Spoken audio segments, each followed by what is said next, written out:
In 1973, somewhere between the dates of the 7th and the 10th of May, Bob Grant had been watching his friend and colleague Reg Varney film some scenes from Holiday on the Buses up in the Prestatyn Hills, the scenes being inside the manager's house with Maria.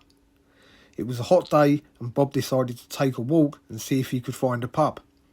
He headed off up the very steep incline and found his way eventually to a pub named the Eagle and Child in Gwaun-Oscar. Whilst I was in Prestatyn on a chilly December weekend working on the Holiday on the Buses documentary, in honour of Bob, I decided to retrace his footsteps. Here you will see the complete video, only stopping to wipe the lens. And as you will see, the higher I get, the more inclement the weather becomes. Accompanying this video is an interview with Bob held by broadcaster and DJ John Murray, who is the founder of Kingdom FM and chairman of the King's Theatre, Kirkcaldy. The interview date was the 18th of June 1981. Bob was appearing for 1 week in a touring play at Adam Smith Theatre, Kirkcaldy in Fife. Well, Bob Grant, you starred on TV, screen and of course the stage. How did you start out in this business in the first place? When I was in my teens, I went to drama school, to the Royal Academy of Dramatic Art, and struggled through that. Didn't learn very much, but enjoyed it. And then was thrown into the world of, well, in those days, weekly repertory. A new play every week. Very difficult to learn, but very good training. And then on to other things. Eventually telly, films and so on. Mm-hmm. How did you come to meet Joan Littlewood, for example? Well, that was curious actually, because in those days she wasn't really known outside a very small circle. I didn't know anything about her at all. My agent said that I got an audition down in Stratford East, down the East End of London. I didn't really know where that was. Anyway, I caught the train down there, and there I was, all dressed up, my best audition suit, my bowler hat, my rolled umbrella. And I arrived in this very, very scruffy theatre in the back streets of the East End, and I didn't like the look of it at all. I thought, oh, this is very, very off, very scruffy. I don't like this. Is that the Theatre Royal? That's right, the old Theatre Royal, yes. Thought, I don't want to work here at all. Well, anyway, to cut a long story short, she made me do all sorts of improvisations and things, and I didn't fancy it a bit, and eventually she said, can you sing? And I said, no. I thought that'll clinch it. She definitely won't want me now. She said, well, you must be able to sing something. I said, I don't know any songs. And she said, well, surely you know the national anthem. I said, well, yes, I just about know that. So I sang that, and I said, well, thank you very much for giving me your time. I shall go now, thinking that I'd blown the whole thing completely, which is what I wanted to do. And she said, you start Monday. And I worked there on and off for, I suppose, about 12, 15 years. And enjoyed it enormously, actually. It was terrific. You then wrote and starred in your own musical. How difficult Instant was Marriage, it? yes. Yeah, how difficult was it to break into the West End as a writer? Well, I was a little bit lucky there because I was doing a show in the West End. I'd written this musical. Jack Hilton happened to hear the tape of it and got interested, and subsequently Donald Albury, because Jack Hilton was interested, snapped it up, and I sold it within a week of having finished writing it. I see. Did you enjoy starring in that yourself, did you? Yes, I enjoyed that very much indeed. We had a year at the Piccadilly Theatre, and that was great fun. Yes, loved it.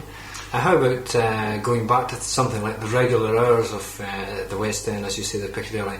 Is that something you'd like to go back to, or do you prefer the touring? Well, each has its own advantages. Working in the West End can become a bit like an office job. You know, you just sort of clock in and clock out, and you never really meet anybody. You don't meet the company, you don't meet the audience. You only meet the people that you appear with on stage, you know, and it's a rather strange experience. Whereas on tour, you get to meet the audience a lot, you get to meet lots of people around the towns, you get to know the cast a great deal better. And I think in a way it's more fun. There's different places to see and so on. I think I prefer touring really on the whole. Mm-hmm. Well, Bob Grant, the writer, is something we're not too familiar with. Have you written many musicals, plays? Well, quite a few plays actually. I've got one that's going on in Bournemouth for the summer. Did a summer season in Jersey last year and has done a tour of this country, a short tour, called Never Say No, which Richard O'Sullivan is starring in. Again, he did it in Jersey last year, very, very successfully. I've written quite a lot of plays. I wrote quite a lot of On the Buses scripts, the television series. I've written radio plays, television things, all sorts. Mm-hmm. Any plans for any more in the coming, apart from your Bournemouth summer season, for example? Well, yes, I've got a new play which I'm halfway through writing, which I hope I shall put on next year. I've got another one which I have actually finished, which again I hope to put on next year, so that'll be 2 for next year. I think that'll keep me busy. Mm-hmm. Well, when you're not busy, what kind of hobbies do you like to pursue? I like gardening, but I don't seem to get very much time for it. I'm very much into electronics at the moment. I think that's absolutely fascinating, building little gadgets and things. Mm-hmm. Enjoying that enormously. Sailing is my chief passion. Not getting a lot of that at the moment either, but hopefully I'll land up somewhere where there's a boat and I can do a bit of sailing. Mm-hmm. What types of music do you enjoy? Well, all sorts really, but mostly classical. I think Bach, Mozart are my favourites. Mm-hmm. But I enjoy all sorts of music, as long as it's good, yes. Is this your second time in Fife? Yes, it is. Well, it's second time in Kirkcaldy, and very enjoyable it is too. Have you seen much of Fife this Yes, well, a certain amount. I can't say an awful lot. I mean, today we went out to Lower Largo, which is very, very pretty. Nice little village there, and had a few jars in the pub and sat out in gorgeous sunshine. The lovely Crusoe, of course. Pardon? Is that the Crusoe? The Crusoe, yes, that's right, yes. Very, very nice indeed. Mm-hmm. It's a lovely day out. But not time enough for much sailing around these parts, no? No, I'm afraid not this time. One doesn't seem to get very much time on tour. It's only when you do a season and you can really get it organised and arrange to borrow a boat and all the rest of it, that or hire a boat or whatever, that one can really get it organised. But maybe I'll get a bit soon. I hope so. Mm-hmm. How do you find Scottish audiences, for example? Because you've done quite a bit of touring. Yes, we have. We've been all round, from Ayr to Inverness to Kirkcaldy, Edinburgh, Glasgow, Aberdeen, Dundee, all round. Very, very good indeed. Excellent. We've had marvellous audiences in Scotland, full houses everywhere, and super audiences. They had a smashing time. Of course, this time it's been a very long tour, hasn't it? I mean, it has indeed. Going back to places where you've sold out previously. That's right, yes. How long has it been with O Calcutta then? Well, we started last September. We had a break for Panto for about 5 weeks, but otherwise it's been continuous since last September. So what's that, about 9 months, isn't it? Something like that. And how much longer does it have to Well, go? we're now going out to New Zealand for 7 weeks, and then as soon as we come back we start touring again. Newcastle, Nottingham, Birmingham, then down to the south coast. That'll take us up to next Panto. I'm at Birmingham for 3 months. Cinderella, that's right, yes. That's going to be great fun, I'm sure. So I don't know then whether the tour will go on after Christmas, but I think I shall be otherwise engaged then. It's obviously one you enjoy then. Very much, yes. Great fun. Right, you had, of course, a very successful TV run with Reg Varney on the buses. That's right. How did you come by that part in the first place? That, again, like most things, was sheer chance that I happened to be doing a show called Mrs. Wilson's Diary, which was subsequent. That was on in London for about a year, and it was subsequently televised. And the producer of that was looking round for likely people for this series, which nobody thought would run at all.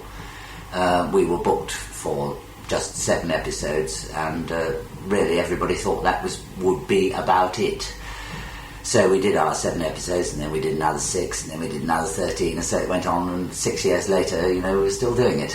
And 3 feature films, and it was, of course, an enormous success. It was rather interesting, actually, because originally the writers, Ronnie Wolfe and Ronnie Chesney, took that series to the BBC, and the then head of light entertainment at the BBC said, "This will never make a series." So it's one of those, you know. And then, of course, well, the rest is history. As you said, the feature films, you know, Holiday on the Buses, etc. How do you think it, moved to the big screen? Was that a success as well? Well, they were, yes. The films were extremely successful, particularly the first and the third. They all made money, and they played all over the world very, very successfully. I think it was probably one of the only TV series that did transfer successfully to the big screen. It's certainly the only one that had 3 films made of it and 3 that made money, a lot of money. An awful lot of the television shows that have been put onto the big screen haven't been successful and have lost money. I think I'm right in saying that ours was the first and certainly the biggest money spinner. Is film acting a part of the business you'd like to have been into more? Or? Yes, I would actually. Yes, I haven't done a lot of films. I don't suppose I've done more than about 10, and I would like to have done. I would like to do some more. It's quite a different life altogether. It's very strange. I mean, you work in very short, hectic bursts, and then you sit around for another hour or an hour and a half or something while everything's shifted about, and they fiddle about with the lights and they fiddle about with the camera and everything, and then you get up and perhaps do a minute of screen time, you know, which altogether has probably taken about 4 hours to do. It's a very strange life, but it's great fun, I must say, great fun. Well, when the series eventually folded, did the cast feel as if they'd had enough? Or Yes, I think we all agreed that we wanted to quit while we were ahead. The series was still very, very successful, and we didn't want to just go on to the point where people were saying, "Oh gosh, not that boring old rubbish again," you know. So we quit while we were ahead. I think after 6 years, anyway, we'd all run out of ideas as much as anything. Were you yourself afraid of being perhaps typecast as a bus conductor? No, I don't think so. I don't think that's something one really considers. If something like that comes up, you do it and you worry about it afterwards. Although, it was difficult. I think it was difficult for all of us afterwards for a time, because people tend to only think of you as that character. But, no, it doesn't bother me. Does you get many instances, for example, with people coming up to you in the street expecting you to be a real bus conductor? Oh, yes, all the time, yes, yes. And did you do any sort of public appearances? Yes, many. Bus canteens and stuff Yes, like that? Yes. In fact, I'm doing one next week in Reading because the buses are on strike down there, so we're going to do a little bit on that. Do you still keep in touch with Reg Varney? Yes, indeed. As I saw him not long ago, yes. And where's he working now? Well, he does mostly cabaret work now. He goes out to Australia every year, does 2 or 3 months out there in cabaret. But we would like to do some more telework together, if the right thing comes along. How did you find yourself when the series finally broke up? Were you sort of in a vacuum, or did you have something lined up right away? Well, no, I didn't really have anything lined up, but no sooner had we finished that than my agent said, "How do you feel about going to Perth?"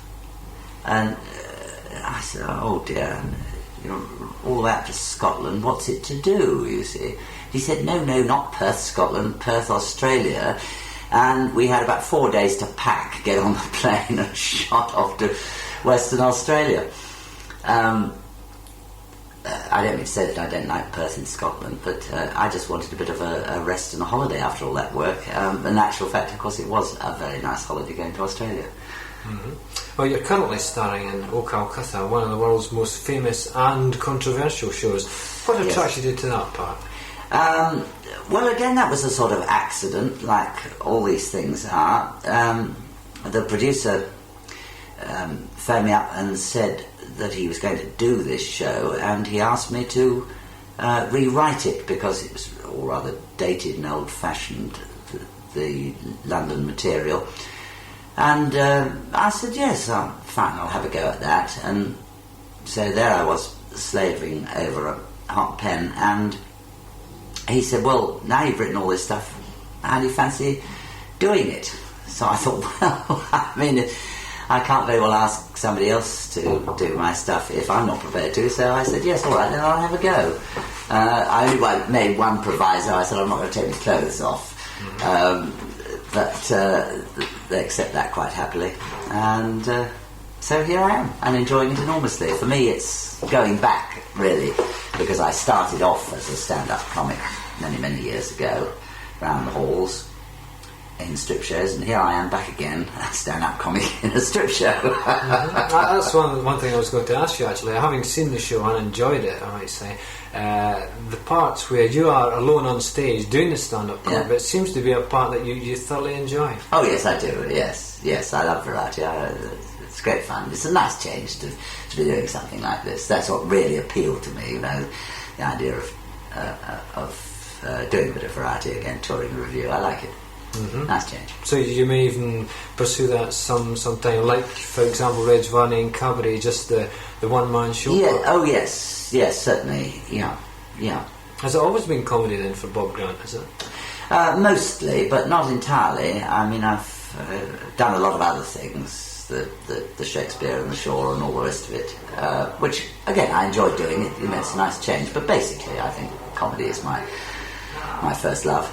And as you said, your plans will be for the Christmas pantomime, which is a Rodgers and Hammerstein production. That's right. It's the Rodgers and Hammerstein Cinderella, which is a marvellous musical score, needless to say. And it'll be a very big, spectacular production, and it runs for 3 months, which is jolly nice. So I think and who's starring that with you? Nicky Henson is playing Buttons, and I'm playing one of the Ugly Sisters. I don't know who's playing Cinders yet. I don't think they've finalised the casting, but Nicky's an old friend of mine, so it'll be very nice to work with him again. Super actor. Well, thanks very much for taking time out to talk to us. My pleasure. And have you perhaps a joke for anyone back at hospital? Oh dear, that's right off the top of the head. Well, first of all, I would like to wish you all a speedy recovery, and to say a big thank you to all the people who are looking after you, because I'm sure you're being looked after very well. I've been in hospital a few times myself, and every time I've really taken my hat off to the nursing staff. They really do work terribly hard, and they're a smashing bunch. As for jokes, oh well dear, it's very difficult to think of one just off the top of my head, particularly with a show like this. Some of the jokes are a little bit risque. But perhaps a true story will be better still. The power of television. A couple of years ago I was in Bombay, and a ragged little urchin, I suppose he was probably only about 5-6 years old, just dressed in a loincloth, was staring at me very, very intently for a very long time. And eventually he said, "Underbuses, underbuses!" And where this little urchin could ever have seen it, I don't know, but I suppose he must have seen it in a shop window or something like that. But it was quite astounding to be standing in a street in Bombay and know that you were known even by a scruffy little street Arab like him. And it was really very touching and very heartwarming and very funny. Well, from the world famous Mr. Bob Grant, thank you very much. Thank you.